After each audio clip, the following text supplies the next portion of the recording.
قرآن مجید کی ایک آیت ہے جس کا غلط مفہوم لیا جاتا ہے، لا اکراہ فی الدین۔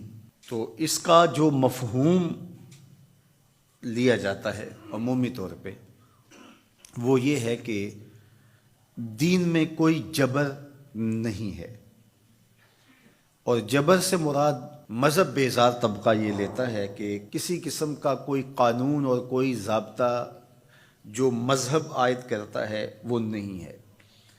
تو یہ مولویوں کی پیدا کردہ سختی ہے اور انہوں نے دین کو مشکل بنا دیا ہے، اور حدود و تعزیرات، قوانین، ضوابط، چور کا ہاتھ کاٹو، زانی کو سنگسار کرو، کوڑے مارو حد قذف میں، اور مختلف اوقات کے اندر مختلف عبادتوں کا لزوم۔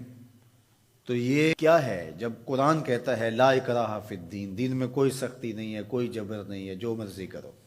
تو یہ اس کا مفہوم نکالا۔ اور ایک طبقہ ایسا ہے کہ جو دین کو اس طرح پیش کرتا ہے اور اس طرح سے دین کو لوگوں کے سامنے رکھتا ہے کہ جس طرح دین پر عمل کرنا کوئی آسان کام نہیں ہے، اور اس کو وہ مشکل اتنا بنا دیتا ہے کہ لوگ گھبرا جاتے ہیں کہ ہم تو پھر دین پہ نہیں چل پائیں گے، چند لوگ ہی دین پہ چل سکتے ہیں، جبکہ یہ دونوں چیزیں افراط و تفریط سے تعلق رکھتی ہیں۔ تو آیت کریمہ کا صحیح مفہوم یہ ہے، لا اکراہ فی الدین کا مطلب یہ ہے کہ دین قبول کروانے میں کسی پر سختی نہیں کی جائے گی کہ تو ضرور مسلمان ہو، یہ اس کا مفہوم ہے۔ اب کوئی دین قبول کر چکا ہے اور پھر احکام شریعہ اس کے اوپر نافذ ہوں گے تو یہ تو ہوں گے، تو اس پر یہ نہیں ہے کہ اب اس پر سختی نہیں کی جائے گی۔ جو اس جامعہ میں، اس درس گاہ میں داخل نہیں ہوتا، پڑھنا نہیں چاہتا، تو ہم اس کو دھکے سے گھر سے اٹھا کر کے یہاں داخلہ نہیں دے سکتے۔ جس کی مرضی ہو آئے اور جس کی مرضی ہو نہ آئے، لیکن جو شخص یہاں آ کے داخل ہو گیا، پھر یہاں جو ہم نے ضوابط اور قوانین بنائے ہیں ان کا وہ پابند ہوگا، اس لیے کہ وہ اپنی مرضی سے آیا ہے اور اس نے یہاں آ کر کے داخلہ لیا ہے۔ تو اب وہ کہے کہ میں نہیں مانتا تو وہ باغی کہلائے گا۔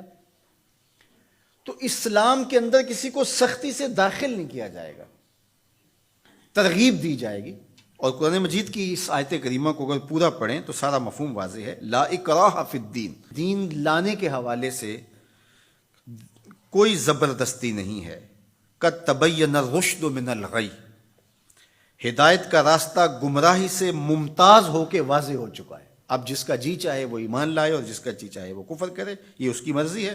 اگر اللہ چاہتا تو کسی کے دل میں کفر پیدا ہی نہ ہوتا، سب مسلمان ہوتے، لیکن اللہ تعالیٰ جل شانہ کی حکمت یہ نہیں ہے۔ انا ہدیناہ السبیل اما شاکرا و اما کفورا، ہم نے حق کے راستے واضح کر دیے، اب جس کی مرضی ہو وہ کفر کے راستے پہ چلے، جس کی مرضی ہو وہ اسلام کے راستے پہ چلے۔ اس کی اس مرضی کی وجہ سے ہی تو جزا و سزا ہے۔ اگر اس کی مرضی سلب کر لی جائے اور وہ ایمان لانے پہ مجبور ہو تو پھر اس کا یہ کمال کون سا ہوا؟ تو کمال تو یہی ہے کہ دونوں راستے ہیں اور دونوں راستے اسے دکھائی دے رہے ہیں، اور وہ اپنے اختیار سے خیر کا راستہ اختیار کرتا ہے تو جزا ملے گی، اور اپنے اختیار سے برائی کی راہ پہ چلتا ہے تو اس کو جو ہے وہ سزا ملے گی۔ لیکن اگر اس کا اختیار ہی نہیں ہے برائی کے راستے پہ چلنے کا تو پھر اس کو سزا کیوں دی جائے؟ تو یہ بات ذہن میں رکھیے گا، یہ اختیار پر جزا اور سزا ہے۔ تو آیت کریمہ کا مفہوم یہ بتاتا ہے کہ جو چاہے وہ حق پہ آئے، اس پہ مجبور نہیں کیا جائے گا۔ باقی احکام شریعہ پر عمل پیرا ہونا تو یہ ایک امر آخر ہے۔ تو یہ سراسر نفسانی خواہش ہے کہ اسلام ہمارے اوپر کوئی پابندی نہ لگائے، جس طرح ہم چاہیں اس طرح ہی چلیں اور ہماری زبان پہ کلمہ بھی جاری رہے۔ میں بھی ہوٹل میں پیو، چندہ بھی مسجد میں دو، شیطان بھی خوش رہے، خدا بھی ناراض نہ ہو، یہ کیسے ہو سکتا ہے؟ تو لا اکراہ فی الدین کا جو مفہوم لوگوں نے تراش لیا کہ اسلام کا کوئی ضابطہ قانون ہم قبول نہیں کریں گے، ہم خواہش اور مرضی کی زندگی بسر کریں گے، یہ سراسر دین کی منشا کے برعکس چیز ہے۔